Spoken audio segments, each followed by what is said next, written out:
Islam and Caribbean American Muslims. This is the subject of our discussion. Islam is one of the fastest growing religions in the world. Over 1 billion people on the planet are Muslims. In the Western world, it is a source of controversy. Some Muslims believe that Islam has been erroneously portrayed and stereotyped. Carib Nation will discuss the teachings and practice of this religion in a two-part series. In today's episode, we will focus on the basic beliefs, the history and development of the religion. Next week, the second part of the series will deal with the issues surrounding Islam and human rights. We have two guests, knowledgeable in the teachings and practice of Islam. Mohammed Qasim Yusuf is the editor of the Islamic newsletter, Voice of Islam. Noel Singh is affiliated to various Washington, D.C. Islamic organizations.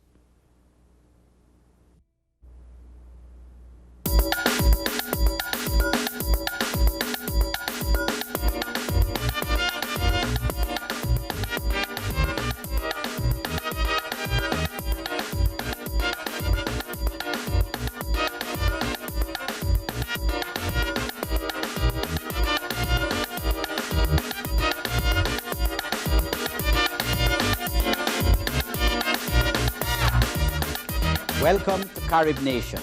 I am your host, Paul Niru Tennessee. Gentlemen, welcome to this program. Kazim and Noel, I'm very happy to have you on the program today. Now, you know, this subject of Islam as a religion in the Western world has been creating quite a lot of controversy in the minds of many people.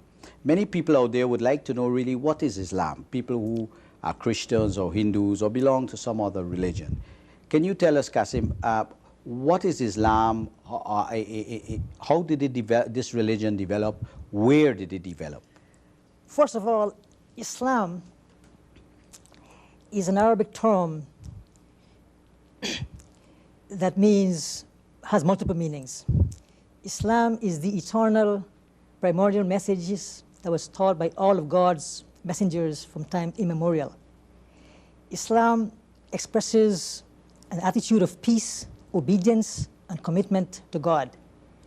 Islam inclines man to promote what is innately good and to proscribe what is evidently evil. Yeah, but how did the religion really develop? Islam is not it's not a new religion. Islam is the primordial message that was taught by Abraham, David, Moses, Jesus, and finally the Arabian prophet Muhammad of Arabia.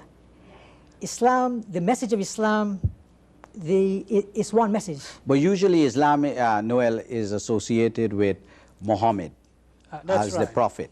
Now, it's from Muhammad that the religion really took off, isn't that so? Yes. In reality today, the world today, Islam is viewed as a religion that actually started by Muhammad. What MK was trying to say was the religion is actually older than that. It is. Judaism and Christianity is actually part of Islam. Can you explain that a little bit? Okay, in the first instance, the eternal guidance that God gives to mankind came through the prophets, and those prophets were, in the beginning, the Jewish prophets. Like Abraham and Moses, David, they were Jewish prophets. So therefore, Judaism is part of Islam. Judaism stops when Prophet Jesus came. And this is where Christianity took over, because Christianity believes in the New Testament. They actually applies most of the New Testament, and they actually look for guidance, some guidance from the Old Testament. Which so is the did Jewish Muhammad book. take off from Christ, or did he take off from some prophet before Christ? No, he took off after Prophet Jesus came. The last prophet was Prophet Muhammad. So as far as the Islamic religion is concerned, Jesus was not God, but he's a prophet. That's correct. Okay. And you recognize him as such in his teachings? Very Okay. true. As part of our belief system, a Muslim believes in the one God, in the angels, in the revealed scriptures, including the scrolls of Abraham, the Psalms of David, the Torah of Moses, the Gospel of Jesus, and the Noble Quran. Yes, because somewhere I read that the word Allah, meaning God, was the language of the tribe that Jesus came from. Allah I read that somewhere. Allah is the Arabic name for God. Yes. And also Allah is the Arabic name for God. We also believe in all the previous prophets. We also believe in the hereafter. No, Noel, I have often been told by my Muslim friends that Islam has 5 fundamental pillars. What are those pillars? Basically, we call them pillars. They're many of the basic structures that you develop anything from, including Islam. And those are, like MK was saying, is the first one is the Shahada, where you swear allegiance that there is no God but Allah, and Muhammad is his messenger, servant and messenger. That's called a Shahada. So if you were not a Muslim and you revert or converted to Islam, that was something you would have to say so that the community can witness that you have joined the fold of Islam. The second pillar of Islam is prayers, Salah in Arabic. And the Muslims have to pray 5 times a day. In the morning before the sunrise at dawn, midday, in the mid-afternoon, at sunset, and when the night is dark.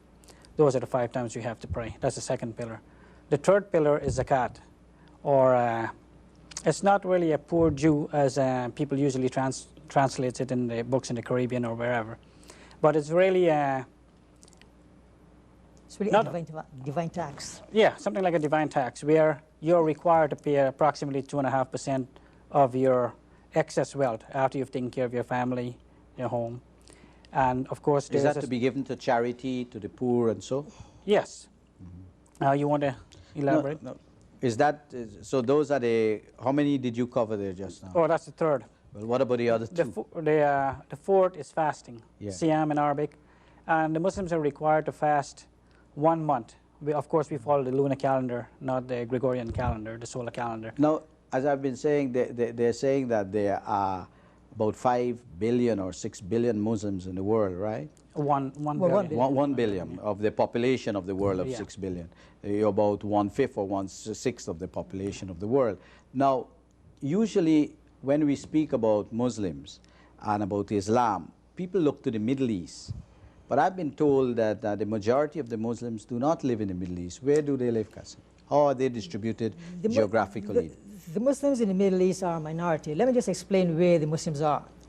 1/3 of this 1 billion Muslims comes from India, Pakistan, and Bangladesh, South Asia. The next 1/3 is the Middle Eastern Muslims and Africa. Africa is, you might say, over 50% Muslims. And the last third is the rest of the world, including Malaysia, which is the largest Muslim nation in the world. And all of the Middle Eastern Muslims can fit in Malaysia.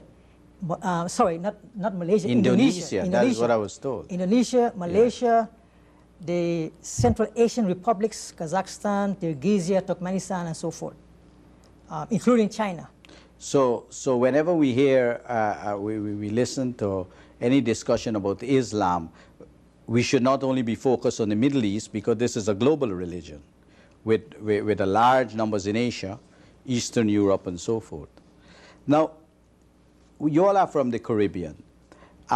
You have a tradition of practicing your religion in the Caribbean. How did Muslims come to the Caribbean? And in which countries in the Caribbean are they located? Muslims actually came to the Caribbean as slaves originally from Africa. We have the Mandingos in Jamaica, the Fulanis in Guyana. Unfortunately, being a slave, you're not allowed to practice your religion freely, especially a religion that tells you everybody is equal. And each person should have the same opportunity, and there should be justice for all. So those persons from Africa that came over originally to Guyana, Trinidad, Haiti, Cuba, and those places, they were kind of suppressed. So they didn't really get to practice and bring forth Islam.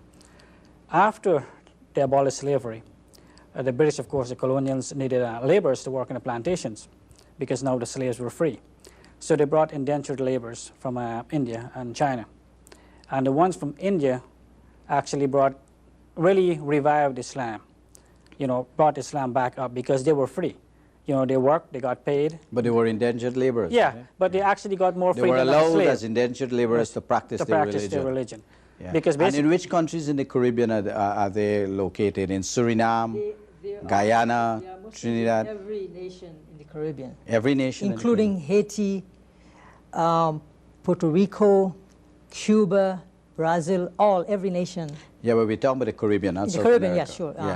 Yeah. So these Muslims that are in the Caribbean, people like yourselves, it's about 150 years or 160 years that your foreparents took the religion there.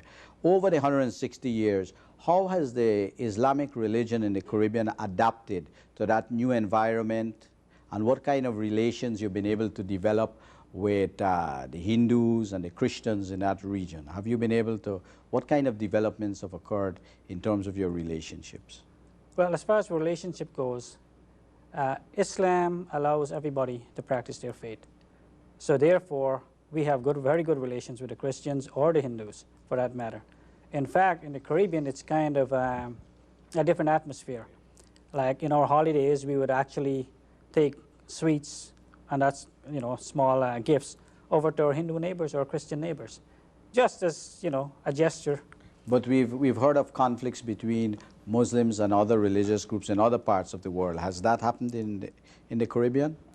No, we have cordial relations with other religious traditions in the Caribbean. What explains that in the Caribbean? Because we came from a different tradition, a tradition of freedom, and we have been allowed under the British system to practice our religion freely, and I believe that's part and parcel of this whole dynamic. So you're saying because the British in the colonial days sort of permitted religious pluralism, that there was some degree of tolerance? There was some degree of tolerance, absolutely. And I know that there are different sects in the Islamic religion, like in Christianity you have various denominations too. Who are the majority in the Caribbean? Are they Sunnis or are they Shiites? Basically, Islam... Or any other grouping that they have? Islam, from a theological standpoint, does not permit divisions or sects.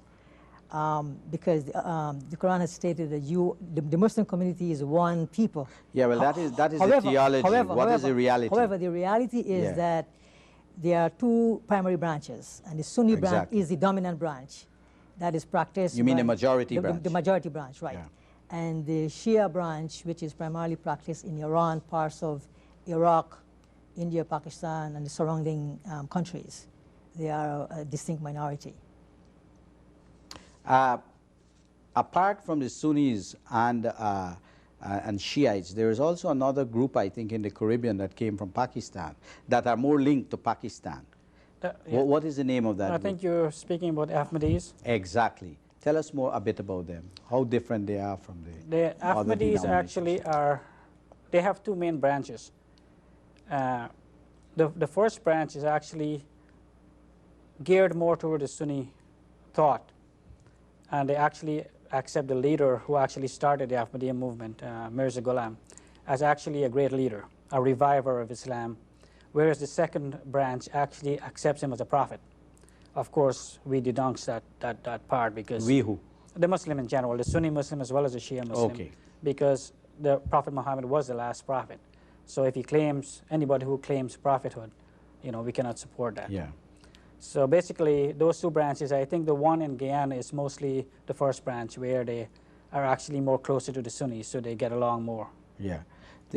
I also, you are aware that in many parts of the world, when people are discussing Islam, one of the subjects that interests them very much is the subject of the family system.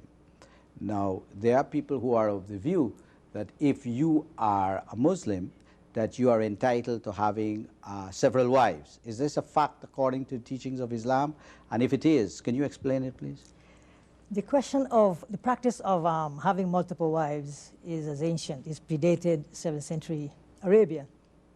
In fact, biblical figures such as Solomon, Abraham, and David are associated with multiple wives. Multiple wives in English is known as the practice of polygyny. Islam has permitted polygyny under specific circumstances. What are those circumstances? Those circumstances are like during wars when the male population is decimated, a male is permitted, according to the Quran, 2, 3, or 4 wives. But this is for social. Why are they permitted? Social and moral reasons, to avoid such practices as begging and prostitution. So in other words, you're supposed to take care of these people whose husbands... That's one way to do it, but we believe, based on this is an exception and not the rule. The rule is one man, one wife. One wife. Because the Quran has stated that if you, provided that you can treat them equally, and then the Quran comes back and say, no matter how much you try, you will not be able to treat them equally. So in the Caribbean, you all are not permitted to have more than one wife. Because the relevant law, British law, Western law. But has this been obeyed in the Caribbean? Has this been obeyed? Pretty much so. That's right. Pretty much to the best of our knowledge. Yeah, that's right. Now, there are a lot of Caribbean Muslims who are now, like yourselves, living in the United States of America. Why did you all migrate from the Caribbean to the United States? What were the factors that pushed you towards the United States, and what were the factors that pulled you? Why, for example, you did not go to the Middle East? First of all, there were many reasons. There was economic, there was educational, and then there was political. And of course, the educational system back home in the 60s and so forth was not, higher education was not there. Also, we always look forward to coming to America, the land of opportunity, for economic and educational reasons. So the fundamental reason was economic and education. Economic, right. And during the 70s and 80s, we had a tyrannical government that pushed out a lot of people also. That was a part of the process. Now that you're in the United States of America, I assume you're allowed to practice your religion freely, because America is basically fundamentally a very Christian-oriented country. Have you all had any problems as Caribbean Muslims in the United States in the practice of your religion? Practicing one's faith in America is probably the best place one can live. This country is very open to all religious tradition, and we must commend the Americans for that. But let me just make a point here. During the early period, during the early Islamic period, when the Prophet was the leader of the Medina, between the year 622 and 642, he had absolute religious freedom. He had what is called a Charter of Medina, in which he signed this agreement with the Jews, the pagans, the Christians, and the Muslims. They were all living freely, just like in America here. So it's nothing new in Islam. So you've never had any problems. Caribbean Muslims do not have any problems building their mosque and practicing their religion in the United States. Absolutely. Now, here in the United States, when you came as Caribbean Muslims, you found that here in the United States that there is a reality that is very different. For example, there is a very large African-American Muslim community. How have you all been relating to this community, and how different are they from you who have come from the Caribbean? The African Americans are basically the same as us. The tenets of Islam, basically the religious side of Islam, is basically the same for everybody that practices. If you go to the mosque to practice. But are they more Sunni, or are they more Shiite oriented? Most of them are Sunni Muslims. I think what you're trying to get at is originally, and I think they still exist today, is the Nation of Islam, because it associates Islam with the name of the organization, the Nation of Islam. Again, the Nation of Islam, their founder, Elijah Muhammad, claims to be a prophet. Again, that's... So Elijah Muhammad in the United States claimed that he was a prophet. Yes. Is he a prophet after Muhammad, the prophet after Muhammad, or is he a prophet? He claimed to be a prophet to his people. Oh, not the prophet. No. And there is no more prophet. Let me make that quite clear. Yeah. There is no more prophet after Prophet So Muhammad. when you came here and you discovered that there are African Americans who are Muslims, and that they have a leader who claims to be a prophet, how did your group relate to the African American Muslims? Actually, we were quite separated at first. And most of the African Americans from the Nation of Islam, after we started building mosques, the key thing here is, like, even now, Islam is in a building phase in America, because we are now establishing centers. So these same people, knowing that the centers are Islamic in nature, came over there and started learning about, like, our Sunni Islam. Let me make a point on this issue. First of all, there is no uniform African American Muslims. The bulk of the African American Muslims are mainstream Islam. You mean the majority? The majority, right. There was a breakaway from Elijah Muhammad by his son, and there is a minority right now, a minority group that is headed by Reverend Farrakhan. And so, and even his group, they are gradually. I noticed joining you mainstream called Islam. Farrakhan Reverend and not Imam. Isn't he an Imam? I think that he calls himself Reverend. Reverend. Is Farrakhan. that a bit unorthodox? That it sounds more like a Christian it is unorthodox, language? but we do not see with Minister Farrakhan, from a theological standpoint, we don't see eye to eye. But I want to make a point here that the majority of the African American Muslims are mainstream Islam. Okay, so presently the Caribbean American Muslims and the African American mainstream Muslims who are led by the son of Elijah Muhammad have very good relations, and you cooperate and work together. That's right. Now, when you came to America, you also found that they're not only African American Muslims, but they are also Muslims from Asia, from the Middle East, living here. And they come from various countries, Iraq, Saudi Arabia, Iran, etc. Now, how have you been relating to those Muslims? Again, the same thing applies as the African Americans. As far as religious things go, we're all the same. We actually practice the same thing. But do you develop your own mosque, or do you use their mosque? What goes on? Are you, if you come from a particular country like Iran, you will have your own mosque. If you come from Iraq, you'll have your own mosque. Saudi Arabia, your own mosque. Pakistan, your own mosque? Or do you all have common, like if you belong, for example, in the Christian church, to the Catholic church? Do you go to the Catholics will go to a Catholic church? Yeah. They wouldn't go to a Catholic church perhaps from, or probably they do, from a particular country. How does it work? Well, we share. If there is a mosque, we go there. Whenever there's a mosque established in an area. So it's not really that we follow some country in that sense. The Shia, maybe, in their respect, they would, of course, being a minority, will go to their mosque. They wouldn't come to the majority of the mosques, which are Sunnis. But which nationality has the majority mosque in the United States? If I had to say, judging from this area here, I would say the people from South Asia has established quite a few mosques. The Arabs have some of the bigger mosques because, of course, when they build a mosque, they have the backing of maybe Saudi Arabia or the something. Finances. Yeah. So they would build a bigger mosque. But the majority of the mosques would be maybe from South And Asia. the Caribbean Muslims, about how many mosques you have in the United States? We don't have. You don't have the figures, but let's speak about this area.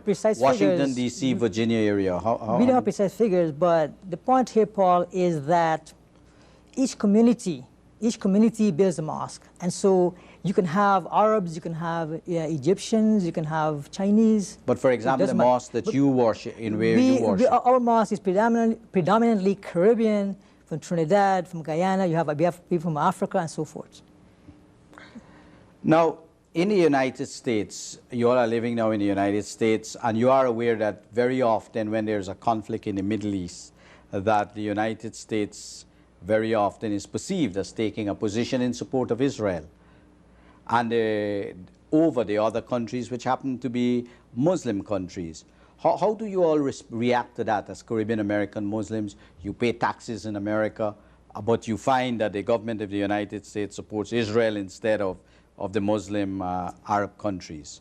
How is this viewed in the Muslim community? The Muslim community, of course, at our Friday, which is our main day of congregational prayer on Fridays, we'll give a lecture, a khutbah on the topic of current issues. And we basically try to, in a small way, go to the embassies or go down to the White House and protest certain actions. Other than that, we really can't do much because we don't have a political presence. But they do protest. What about the other nations, like the other Muslim nations from the Middle East? Do they protest and carry out activities, and do you join them in it regularly? Yes. Most of the time, these activities are coordinated from like the mosques in the area. If there is something that we think the United States is doing wrong, or it's not fair in their dealings. And when there is a controversy like the war with Iraq, are you all perceived negatively by people in the United States and treated badly? And what position do you take? Do you support Iraq or you support the United States? Generally speaking, that in the Gulf War or situations of terrorism, is that the American public, by and large, they believe what is printed in the media. But I could say from personal experience, I have not personally experienced any of these type of violence or anything, even though it has happened. I think by and large it is contained. I think that because America is a pluralistic society, each person is permitted to have his or her own political or religious views. These things are taken in that context. And so while there may be, during times of crisis like the Gulf War, an increase in violence and so forth, we believe that it is contained. It is contained. It is contained, and in isolated instances, there have been mosque burnings, there have been tire slashing and stuff like that. But here in the United States. But overall, in the big metropolitan cities like Washington, D.C., New York, and Los Angeles, we have not seen it there, but that doesn't mean it hasn't taken place. Well, basically, it's not, we don't view it as an attack on Islam or Muslims per se, because in a normal circumstances, you'll have burning of crosses, defamation of a temple, the Jewish temple. It's, you know, in a normal, without having a war. So these isolated incidents, we don't consider it an attack on Islam. We consider it more the activities of some ignorant individual. But a final word on this. You are Caribbean American Muslims. There's a war with Iraq. Who do you support? You support the United States or you support Iraq? We support who is correct. We have to support a just cause. If Iraq is not doing what is just, then we would have to take the side of... Well, that looks like a controversial question. And gentlemen, we have run out of time. This has been a very interesting discussion. But we will continue next week dealing with some very important issues. And thank you for watching Carib Nation. Next week, we will be dealing with part 2 of this series. We will be discussing next week Islam and human rights and some very, very controversial issues. Until then, I am Paul Nehru, Tennessee.